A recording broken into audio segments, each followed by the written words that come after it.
Speaking on the sidelines of the United Nations Environment Assembly in Nairobi, the UN's Environment Programme's Deputy Executive Director, Ibrahim Thaw, says that while many governments have changed laws to combat illegal wildlife trafficking, only the small man in the chain has been arrested, while the big businessmen continue to walk free.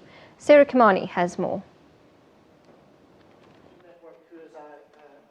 2 years ago, the UN Security Council passed resolutions that brought sanctions against armed groups in the Democratic Republic of Congo and the Central African Republic, as well as their supporters in the illegal trade in natural resources. UNEP says sanctions are one way of reining in the kingpins in the trade that costs African economies $213 billion every year.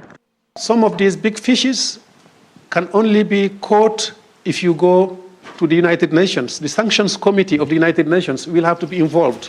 Illegal trade in wildlife is one of the largest trades in the world, alongside trade in drugs, arms, and humans. The link with conflicts is obvious there, and more evidence is being made about links with terrorist groups. While African governments are collaborating and working on tougher laws to catch poachers, convictions of the culprits are few. From where we look at, the first obstacle for wildlife enforcement is corruption. The second one is corruption, and the third one is corruption as well. So unless we start tackling that, we're going nowhere. Conservationists agree that there will be need for greater collaboration between the source, destination, and transit countries if this trade is to be disrupted. Sarah Kimani, SABC News, Kenya. Well, for more from the United Nations Environment Assembly in Nairobi, we cross to our reporter Sarah Kimani for more. Sarah, very good afternoon to you. If we take a look at this from a Southern African perspective, especially with the amount of poaching that targets our game, and taking a look at these sanctions, how will these sanctions affect poaching?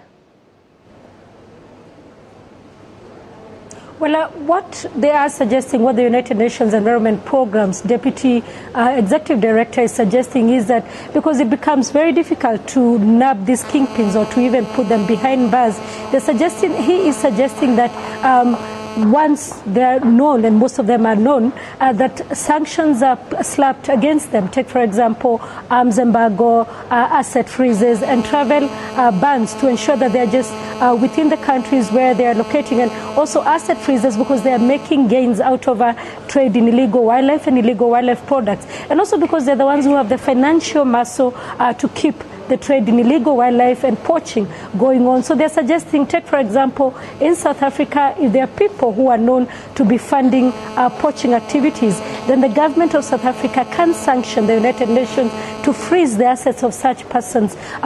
They're giving an example of the Democratic Republic of Congo and also the Central African Republic, some of the countries that have actually been very affected by poaching of the African elephant, where they managed 2 years ago to slap sanctions on armed groups operating in those areas to be able to see if they could actually achieve the same goal that we are discussing.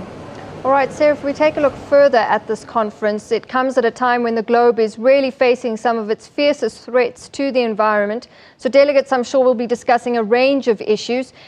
Talk us through some of these and what kind of goals they're expecting to achieve. Well, this is the second United Nations Environment Assembly, and it is becoming a decisive meeting, and a meeting that comes up with policies and resolutions that also influence decisions that are made across the globe. Take, for example, they will be discussing issues of air quality. They'll also be discussing issues of climate change at a time when there is the El Nino phenomena, and countries in the Southern African region and the Horn of Africa region are faced with droughts and flooding, respectively. And so they'll be trying to see how do you deal with issues of environment, at the same time be able to attain the sustainable development goals. Just today, they have been talking about wildlife trafficking. They have been talking about air pollution, and they're talking about the quality of air, saying that at least 2.7 billion people are affected by, air pollution. And in cases of Africa, they're saying that a lot of Africans actually, use cook stoves, they use firewood, most of which then go ahead to affect their health. Tomorrow, we expect them to deal with issues of food systems and food security.